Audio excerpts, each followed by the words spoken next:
नमस्कार। एक रूपक है कि रंगमंच पर पड़े पर्दे की तरह कौन जानता है कि रात के काले पर्दे के पीछे कल कौन सा दृश्य खुलने वाला है। इससे पहले कि पर्दा खींचने वाले लड़के की तरह सूरज सारे राज खोलकर रख दे, आओ हम सब अपनी अपनी कल्पनाओं के ऊंचे से ऊंचे सपने बुने। शायद कोई सपना सच हो जाए। जब रंगमंच और सपने के साथ जोड़कर ये भारत हम पूरी होता हुआ देखते हैं तो अचानक हमारा ध्यान ऐसी शख्सियतों के आसपास जाता है जिन्होंने अपने जीवन के साथ एक सपना जोड़ा, रंगमंच का, नाटक का, और लगातार उसी रास्ते पर चलते हुए आज सफलताओं के, कामयाबियों के शिखरों को छुआ। एक ऐसी ही सार्थक जिंदगी के रास्ते पर चल पड़ने की शख्सियत का नाम है श्री देवेंद्र राज अंकुर। अंकुर जी आज इस संवाद में हमारे साथ उपस्थित हैं। अंकुर जी, आपका मैं इस स्टूडियो में, इस बातचीत में हार्दिक स्वागत करता हूं। जी बहुत बहुत शुक्रिया। जी जी। दर्शकों, अंकुर जी के बारे में, उनकी शख्सियत के बारे में, उनकी उपलब्धियों के बारे में बहुत सारा कहा और गिनाया जा सकता है, लेकिन इतना जानना काफ़ी होगा कि जिस तरह से रंगमंच पर लगातार अपने अनुभवों को अख्तियार करते हुए, दर्ज करते हुए वे राष्ट्रीय नाट्य विद्यालय नई दिल्ली के निदेशक बने और लगातार न केवल भारत बल्कि समंदर पार के मुल्कों में भी अपनी पूरी रंग चेतना के साथ वहाँ पर गए और उन्होंने नई पीढ़ी को और नए रंगकर्मियों को प्रशिक्षित करने का भी एक अभियान के साथ लगातार काम जारी रखा। अंकुर जी, आपका बहुत बहुत स्वागत है। मैं ये कहूँ कि 5 दशक से भी ज़्यादा की यात्रा आपकी हो चुकी है। आज इस मुहाने पर जब आप अपने पूरे रंगकर्म को देखते हैं और आज के वक्त को देखते हैं तो आपको रंगमंच का हस्तक्षेप आपकी खुद की भूमिका के साथ कैसा नज़र आता है? मैं तो अब भी अपने आप को एक प्रशिक्षु की तरह से देखता हूँ। जी जी। रोजाना कुछ ना कुछ नया सीखने को मिलता है और शायद इसीलिए कर भी पा रहा हूँ लगातार। अगर मुझे ये एहसास हो गया होता कि मैंने सब कुछ सीख लिया है, सब कुछ पा लिया है, तो शायद मैं बहुत पहले काम करना बंद कर चुका होता। लेकिन चूंकि वो एहसास अभी ज़िंदा है काम करने का, सीखने का, सिखाने का, तो यही उसका वो पक्ष है। ये तो आपकी विनम्रता है अंकुर जी, लेकिन लगातार अगर हम देखते हैं कि आपने जिन जिन रास्तों से गुजरकर इस पूरे के पूरे रंगमंच के आर्टों को देखा, आज के समय में आप रंगमंच का हस्तक्षेप कैसा मानते हैं? देखिए, रंगमंच एक जीवंत कला है जी। और इसमें कोई संदेह नहीं है कि जो भी जीवंत कला होगी वो हस्तक्षेप करेगा ही। जी। दूसरा सबसे महत्वपूर्ण बात ये भी है कि ये प्रतिरोध की कला है। जी। किसी भी नाटक की संरचना को उठाकर देख लीजिए, नाटक तभी आगे बढ़ता है जहाँ दो विरोधी विचारधाराएं आपस में टकराती हैं और वो संघर्ष बहुत दूर तक चलता है और अंततः उसमें से एक की जीत होती है और एक की हार होती है। चाहे आप पश्चिम में जाएं, चाहे हमारे यहाँ के नाटकों में चले जाएं जी। तो मैं समझता हूँ कि हस्तक्षेप की इसी भूमिका को कि उसको यथास्थिति को जैसे का तैसा अगर वो स्वीकार करने लगेगा तो मैं समझता हूँ कि इससे बड़ी त्रासदी रंगमंच के लिए और कोई नहीं होने वाली। जब तक उसमें ये गुण मौजूद है तभी तक उसकी असली जीवन शक्ति बरकरार है। नाटक भी चूंकि एक कला है और अगर हम ललित कलाओं के संसार को देखते हैं तो अन्य कलाओं की तुलना में, जैसा आपने भी कहा कि एक थोड़ा मुखर माध्यम है, जनता के बीच किया जाने वाला ये माध्यम है और एक आवाज़ प्रतिरोध की, जैसा कि आपने कहा, आज इस वक्त सबसे ज़्यादा एक मुखर प्रतिरोध की ज़रूरत हम महसूस कर रहे हैं अपने लोकतंत्र में। तब नाटक अपनी भूमिका में किस तरह से आपको सार्थक नज़र आ रहा अपनी भूमिका में? मैं समझता हूँ कि जब जब ऐसी स्थितियाँ आई हैं, हम थोड़ा सा पीछे अगर लौट जाएं 1942 के आसपास, जब पूरा देश आज़ादी की लड़ाई में लगा हुआ था जी, तब कलाकारों के मन में भी, जो अलग अलग क्षेत्रों में काम कर रहे थे, रंगमंच में, चित्रकला में, संगीत कला में, नृत्य कला में, फिल्म कला में, जी। तो उनके सामने भी ये सवाल आया था, क्या कलाकार अपनी दुनिया में लिप्त होकर अपने अपने माध्यम में काम करता रहे, या कि उसकी भी कोई सामाजिक जिम्मेदारी है, या कि उसकी भी एक भूमिका होनी चाहिए। जी। और आज़ादी की लड़ाई जैसा एक इतना बड़ा मुद्दा पूरे देश के सामने है, जी। तो वहीं उस दौर में इंडियन पीपल थिएटर एसोसिएशन का जन्म हुआ। जी। तो मैं समझता हूँ कि इस तरह का पार्टिसिपेशन, इस तरह की प्रतिभागिता, इस तरह का आपस में मिलजुल कर अपने रास्ते बनाना, सभी माध्यम के लोग एक जगह पर आए और उन्होंने अपने अपने माध्यम में जो भी वो काम कर रहे थे, चित्रकार चित्रकला के माध्यम से जो भी चित्र थे उनको बेचकर जो पैसा वो आज़ादी की लड़ाई में लगाना है, नाटक वाले लोग अपने हिसाब से कर रहे थे। तो आज भी मैं समझता हूँ कि इस पर बहुत बहुत ज़्यादा ज़रूरत है। जी। लेकिन यहीं पर चुनाव का प्रश्न आता है। जी। ये सवाल खासकर नाटक में काम करने वाले आदमी के लिए या कलाकार के लिए ये बहुत एक गहरा चयन का प्रश्न है। जी।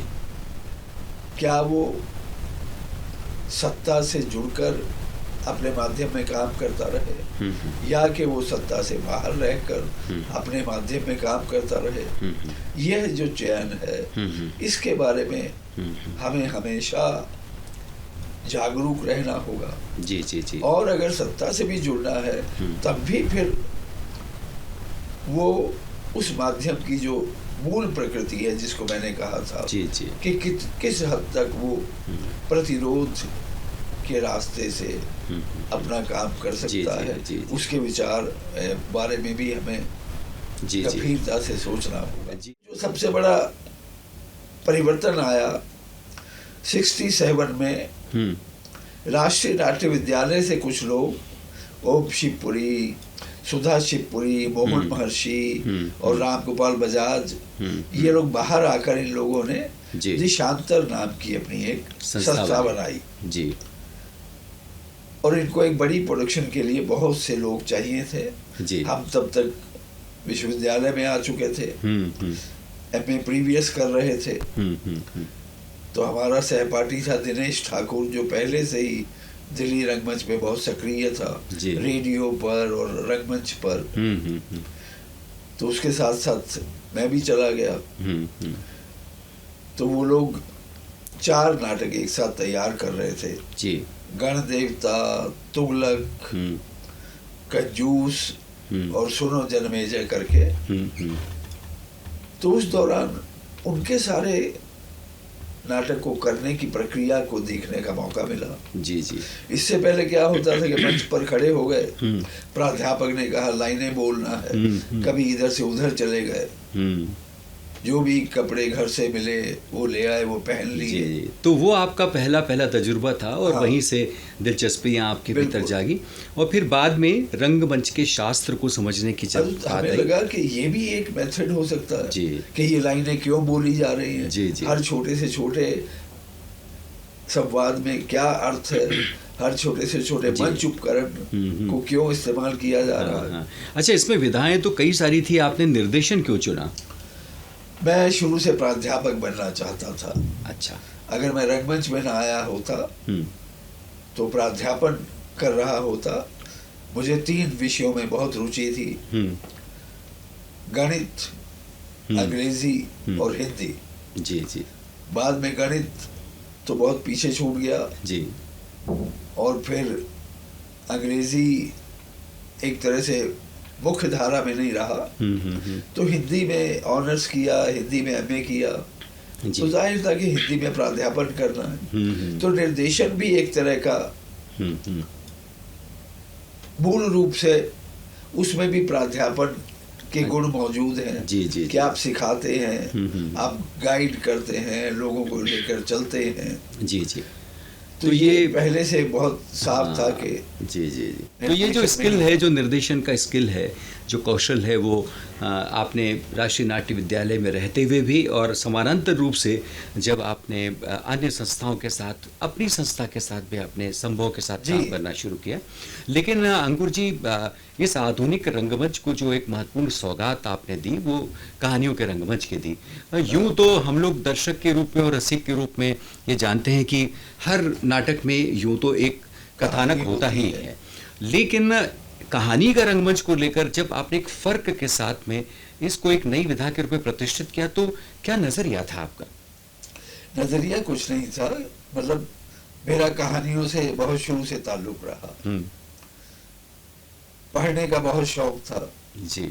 जितनी किताबें लाइब्रेरी में या जहां से भी मिलती थी, पत्रिकाओं में, एक छोटी उम्र में जी, या घरों में बड़ों से कहानियां सुनते थे, तो वो कहीं ना कहीं जुड़ा रह गया। फिर जब एमए में पहुंचे तो हम लोगों को एक डिसर्टेशन करना होता था। तो मेरा विषय 60 के बाद की हिंदी कहानी था जी। तो उस दौरान और पढ़ा जी जी। तो मुझे लगा कि फिर राष्ट्रीय नाट्य विद्यालय का प्रशिक्षण भी शामिल हो गया। जी जी। जब बाहर आए, अब ये पता नहीं कैसे भटकते हुए, फ्रीलांसिंग करते हुए और उस पूरे मंडी हाउस में जी जी चक्कर लगाते हुए, एक विचार कौन था कि कहानी जैसे कि लिखी गई है उसको बिना बदले, बिना नाट्य रूपांतरण करके क्या रंगमंच पर प्रस्तुत किया जा सकता है। जी। तो मैं खुद, मतलब जिसे कहते हैं कि अपने आप से चुनौती थी ये। अपने आप मैंने चौंक गया, मैंने कहा अरे करके देखते हैं। जी। तो बस वहां से फिर सिलसिला शुरू हुआ। तो 1975 में मैं रंगमंडल में, राष्ट्रीय नाट्य विद्यालय रंगमंडल में 1 साल था। तो वहां मुझे ये मौका मिला कि निर्मल वर्मा की 3 कहानियों को मंच पर प्रस्तुत किया जाए। जी। 3 एकांत के नाम से, बाद में वो छप भी गई किताब के रूप में। मुझे आज भी याद है 1 मई 1975 में उसका हमारे स्टूडियो थिएटर में पहला मंचन हुआ। वाह। लोग भी चौंक गए, उन्होंने भी कभी शायद ऐसा नहीं देखा था कि 3rd पर्सन में अपने बारे में आदमी बोल रहा है या 1st पर्सन में बोल रहा है जी। और एक एक नैरेटिव डिटेल उसमें शामिल है। और फिर जो कुछ उसमें बोल रहा है उसको भी नहीं दिखाया जा रहा है क्योंकि वो तो एक इलस्ट्रेशन होगा। जी जी। फिर हम उसमें नया क्या कर रहे हैं, चित्रण कर रहे हैं। मंच लगभग खाली है जी। ये आज खाली नहीं है। पहली प्रस्तुति की थी, उसमें भी एक कहानी में 2 मेज और 2 कुर्सियां थी। जी जी। और एक कहानी में 2 बेंचें थी। बस इससे ज़्यादा कुछ नहीं था। अंकुर जी, यहाँ पर एक चुनौती आती है कि सारा कुछ जो भी नाटक के आसपास तैयार होता है मंचन के लिए, वहाँ दर्शक हमारे सामने एक बड़ी मतलब वही टारगेट होता है हमारे लिए। दर्शक को जो रुचियाँ हैं, उसके पास जो अभ्यास है देखने का कि रंगमंच अपने आप में एक तिलिस्म है और वहाँ पर कुछ बहुत बड़ा सेट भी होता है और लाइट वगैरह वगैरह, संगीत वंगीत उसके साथ, इस तरह से इस तरह के रंगमंच को देखने की उनको आदत सी है जी। तब आप जब कहानी के रंगमंच को बहुत सीमित संसाधनों में मंच पर ले गए या आपने उस रूप में प्रतिष्ठित किया, तो दर्शक के साथ एक थोड़ी सी कहीं एक चुनौती तो आपके सामने थी ही। वो क्या थी और दर्शकों ने कैसे एक्सेप्ट किया उसको? मैं समझता हूँ कि सबसे ज़्यादा उत्साह, अगर आज 47-48 साल हो गए हैं लगातार मैं इस काम को कर रहा हूँ, 48वां साल शुरू हो चुका है जी। ये सिर्फ दर्शकों की उत्साहवर्धक प्रतिक्रिया का ही नतीजा है जी कि लगातार हम इस काम को कर रहे हैं। जी जी। क्यों? वो नाटकों को देखते आ रहे थे, फिर फिल्में आ गई, उनको भी देखने लगे, फिर टेलीविज़न आ गया, उनको भी देखने लगे। अब यहाँ पर एक ऐसे माध्यम को मंच पर देख रहे हैं जिसको कभी वो सुनते थे फिर जब प्रकाशित होने लगा तो वो उसको पढ़ने लगे जी। और अब उसको उसी फॉर्म में जिस तरह से वो लिखा हुआ है उसको होते हुए देख रहे हैं। जी जी। तो उनकी प्रतिक्रिया थी कि ये कहीं फिल्म, टेलीविजन और रंगमंच इन सब का एक संगम सा दिखाई पड़ता है। हाँ हाँ। हमें कभी लगता है कि हम दूरदर्शन देख रहे हैं, कभी लगता है कि फिल्म देख रहे हैं। जी जी। तो ये उनकी प्रतिक्रिया है और मैं मतलब बहुत मुझे अच्छा लगा। जी। मैं कलकत्ता में गया 1982 में, वहाँ के लेखकों की 2 कहानियाँ बंगाली में की। जी। तो जिन्होंने मेरे साथ काम किया या जो दर्शक थे उन्होंने कहा कि सर आपने 3rd थिएटर तक तो सुना था बादल सरकार का। जी। अब इसको क्या नाम दिया जाए, क्या हम इसको 4th थिएटर कह सकते हैं? अच्छा। तो मैंने कहा मैं तो इसको कहानी का रंगमंच कहता हूँ। जी जी। अर्थात कहानी रहते हुए हाँ। कितनी दूर तक एक रंगमंचीय अनुभव में जा सकती है। जी जी। इसलिए उसका नाम कहानी का रंगमंच है। अंकुर जी, निर्मल वर्मा से शुरू किया और मुझे याद है कि उसके बाद तो अमरकांत की कहानियाँ, चित्रा मुद्गल और संतोष चौबे और फिर वनमाली जी की कहानियाँ, हाँ, लगातार ये सिलसिला आपका बना ही हुआ है। और आपने हिंदी की समकालीन कहानी और हमारी पूर्ववर्ती लेखकों की कहानियों को भी चुना है। यहाँ मैं ये जानना चाहूँगा कि चयन की दृष्टि आपकी कहानी की क्या होती है, क्योंकि यदि वनमाली जी का जिक्र अभी मैं कर रहा था तो उन्होंने अपने कोटेशन में कहा है कि मैं कहानियों में सघन नाट्य तत्वों के होने का हिमायती हूँ, ये वो होना चाहिए। तो नाट्य तत्वों को आप किस तरह से देखते, कैसे कहानी के चयन को आप पूरा देखिए, करते? कहानी सबसे महत्वपूर्ण बात ये है जी कि कहानी जो बात उसमें कही गई है जी वो कहीं ना कहीं आपको अंदर तक मतलब भेदने वाली होनी चाहिए। जी।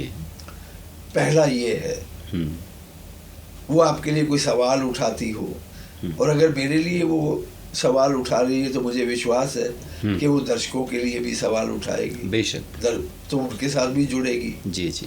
तो ये पहला मतलब क्वेश्चन है।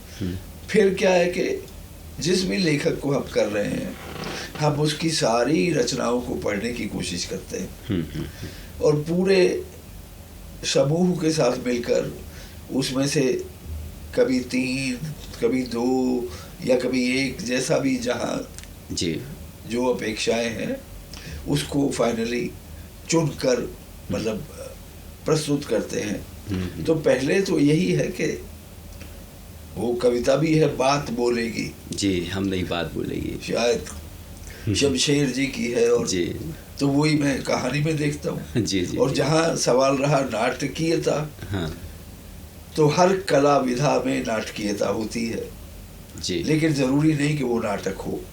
वाह, ये तो मतलब बड़ा मशहूर कथन है किसी बड़े राइटर का। तो वो तो अपने आप में शामिल हो जाएगा।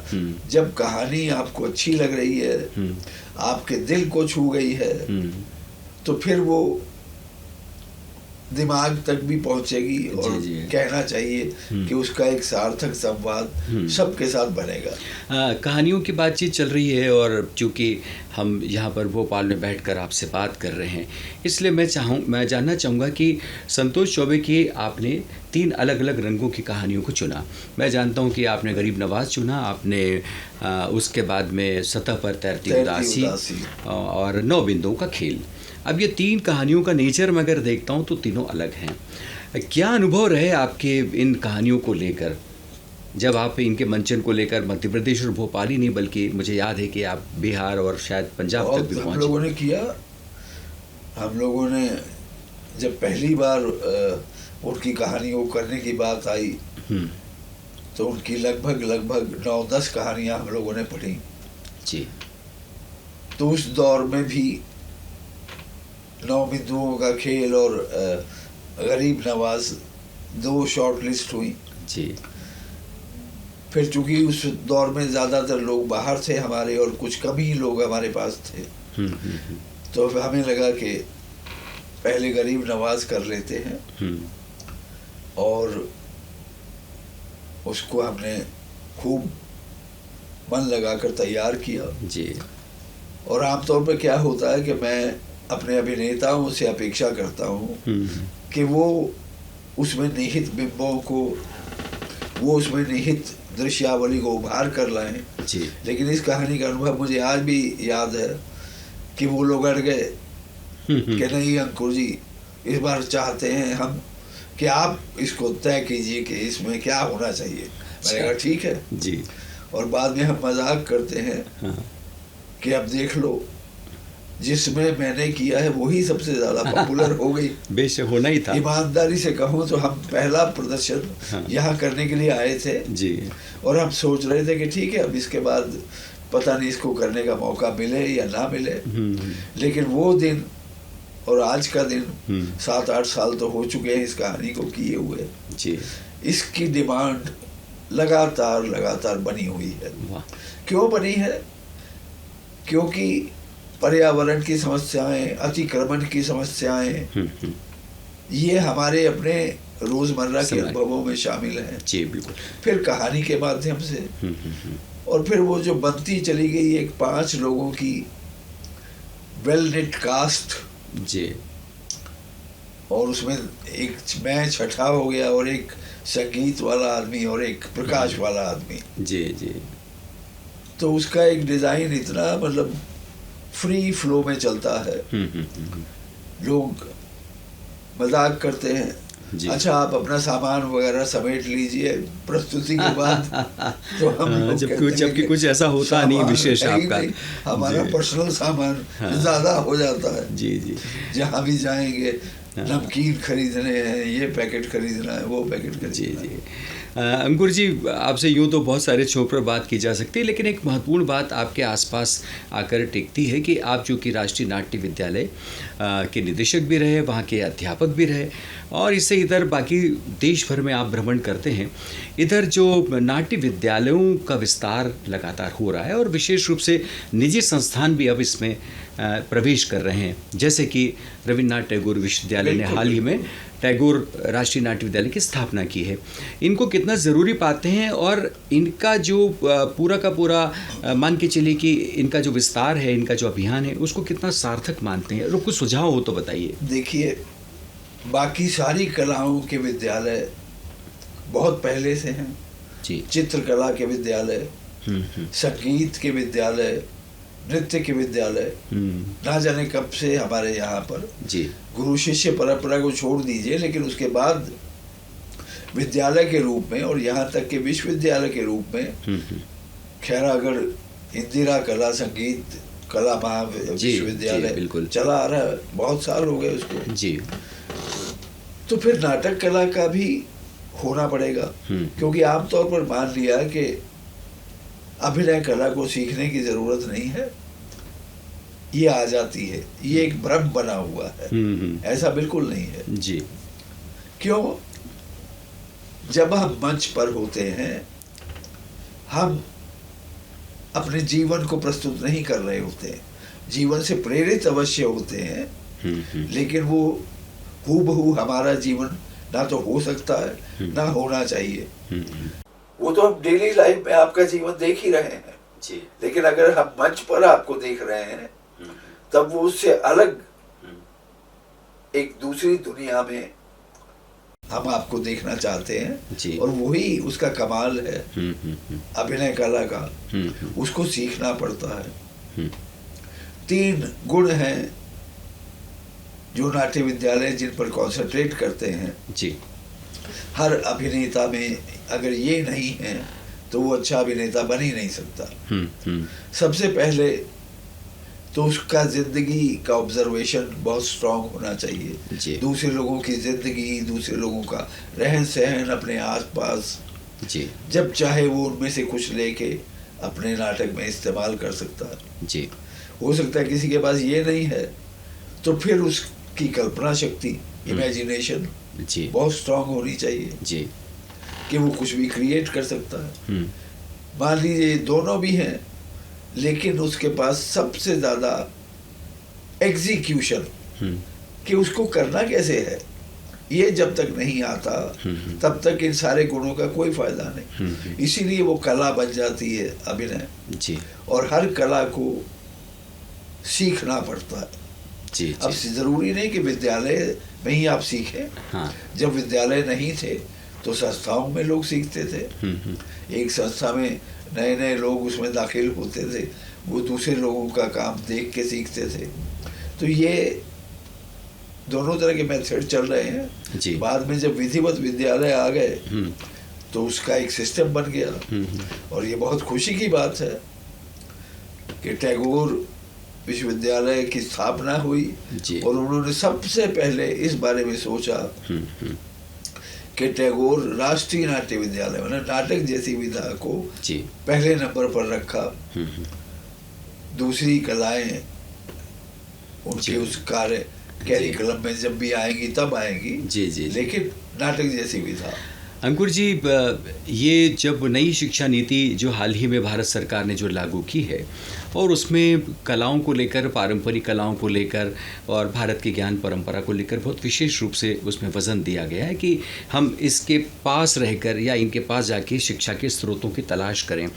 इसमें जब रंगमंच की बात आती है और रंगमंच को भी एक विशेष विधा के रूप में कि इसका भी हमारे भारत के शैक्षणिक संस्थानों में इसकी भी शिक्षा हो और इसके अध्यापन का सिलसिला शुरू हो।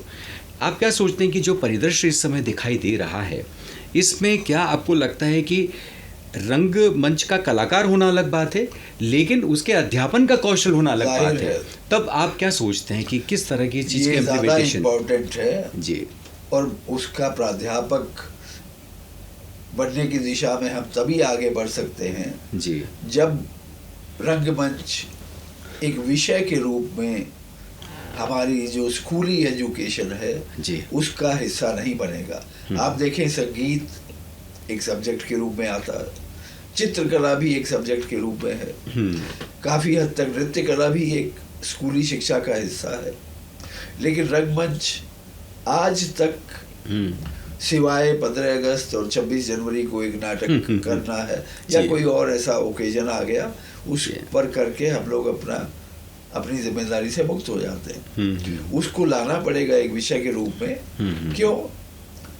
आप विद्यालय खोल रहे हैं तो सभी लोग तो कलाकार के दिशा में नहीं जाएंगे। जी जी, जाएंगे भी तो जाहिर है कि ये आपकी अपनी प्रतिभा पर निर्भर करेगा कि वो कितना आगे बढ़ पाते हैं। जी जी, लेकिन प्राध्यापन के क्षेत्र में तो जाना बहुत ज़रूरी है। इसलिए पहली शर्त यही सवाल आता है कि स्कूल खुल रहे हैं, कॉलेजों में, यूनिवर्सिटीज़ में ये विभाग आ रहे हैं, लेकिन आगे भविष्य क्या है? तो इसका भविष्य तभी बनेगा जब ये स्कूलों में, कॉलेजों में एक विषय के रूप में आएगा। फिर नंबर 2, उनको पढ़ाने वाले प्राध्यापक चाहिए जी, तो फिर वो प्राध्यापक वहाँ उनकी उस अपेक्षा को पूरा करेंगे कि जब विषय है। नंबर 3, कलाकार भी जो निकल रहे हैं तो हर विद्यालय के साथ एक रंगमंडल की परिकल्पना अनिवार्य रूप से होनी चाहिए।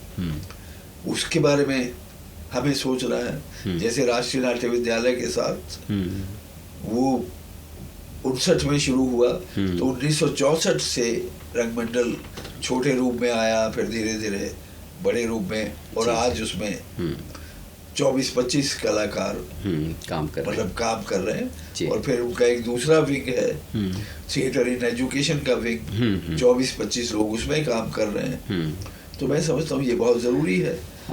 सर, जब इस तरह के विद्यालयों की बात करते हैं और उसमें आने वाले विद्यार्थियों की बात करते हैं, और एक समानांतर जो अभी हमारे स्वयंसेवी संस्थाएं हैं जो रंगमंच को लेकर काम करें, जिन्हें शौकिया रंगमंच भी कहा जाता है, अभी जो इस वक्त भारत में जो परिदृश्य भारत का दिखाई देता है उसमें ये हुआ है कि जो प्रतिबद्धताएं थीं, जो परिश्रम का मादा था और जो संस्कार थे, वो धीरे धीरे ऐसा लग रहा है, और ज़्यादातर लोग रंगकर्मी ही ये कहते हैं कि प्रोजेक्ट ओरिएंटेड इतना ज़्यादा हमारा रंगमंच आज का हो चुका है कि उसने अपनी जो असली तासीर है धीरे धीरे उसको खो दिया है। इस पर आपकी क्या टिप्पणी है? देखिए, मैं आपसे 100% सहमत हूँ जी।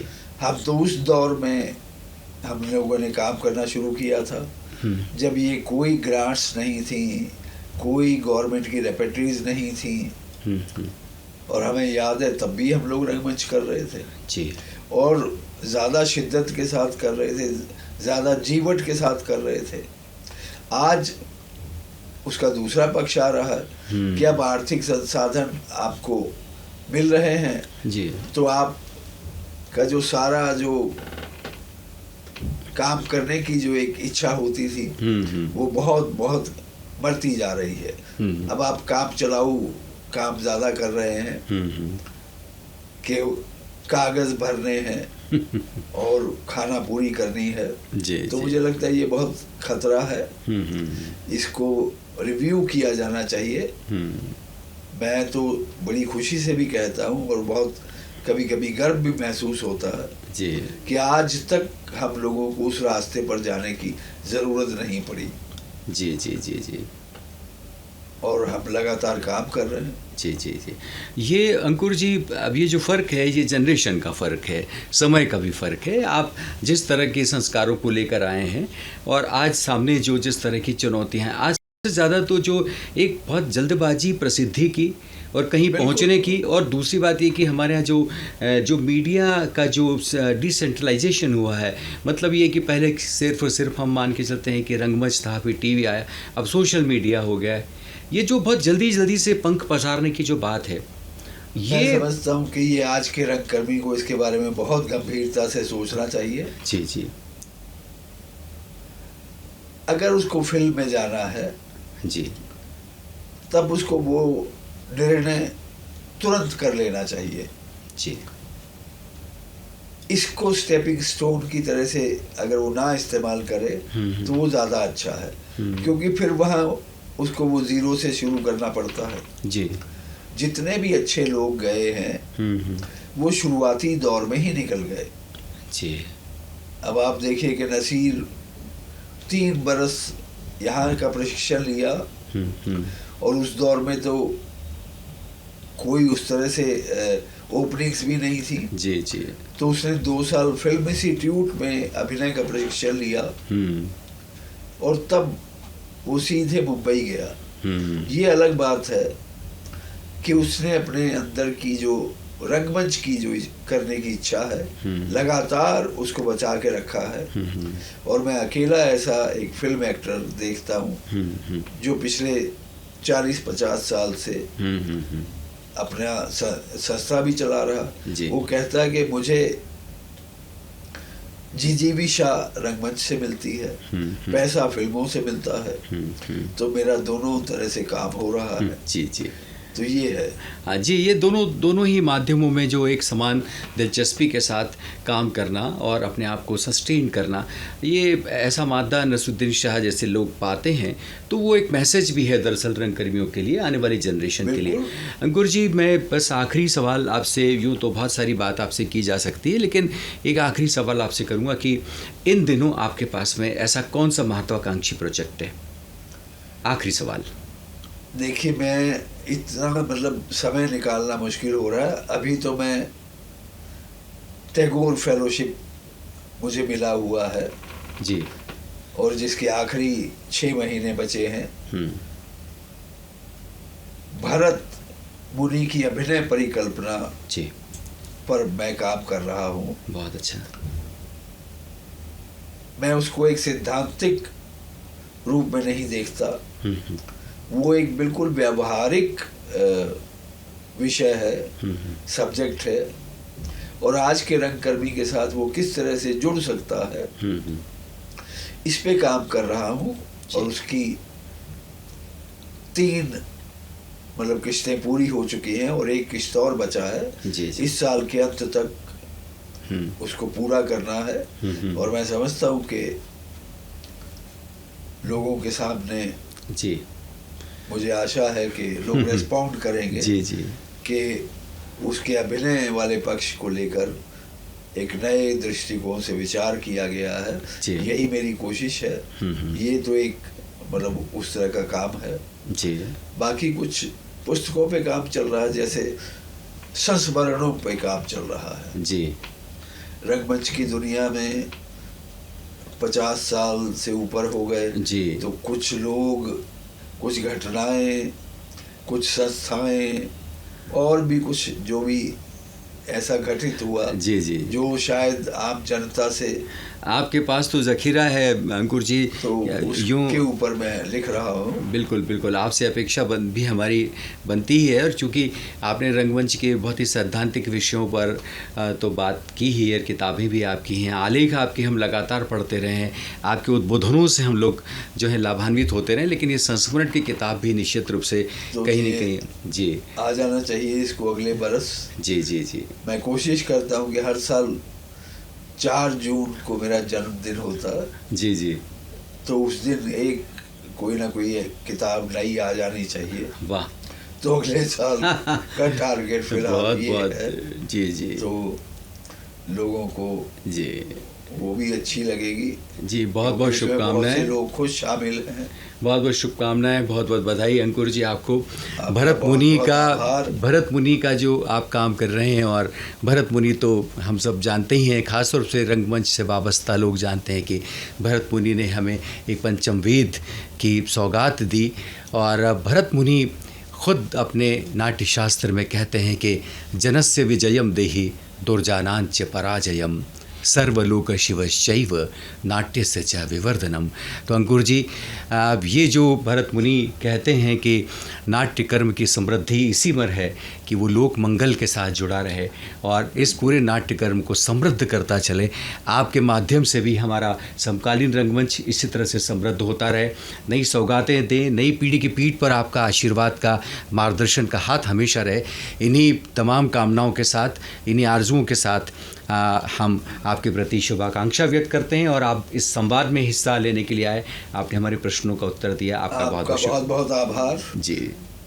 और मेरी ही तरफ से देर होती चली गई, ये बहुत दिनों से जी इसकी योजना बन रही थी जी जी, लेकिन आज संपन्न हो गया, तो मुझे नहीं बहुत बिल्कुल खुशी है। ये सिलसिला तो बना रहेगा, लेकिन हाँ, एक लंबित पूरी की पूरी हम लोगों की एक बातचीत जो नहीं हो पाई थी, आज वो कुछ बातचीत पूरी हुई। बहुत बहुत धन्यवाद अंकुर जी, आपका बहुत बहुत प्रणाम आपको जी, नमस्ते, शुक्रिया।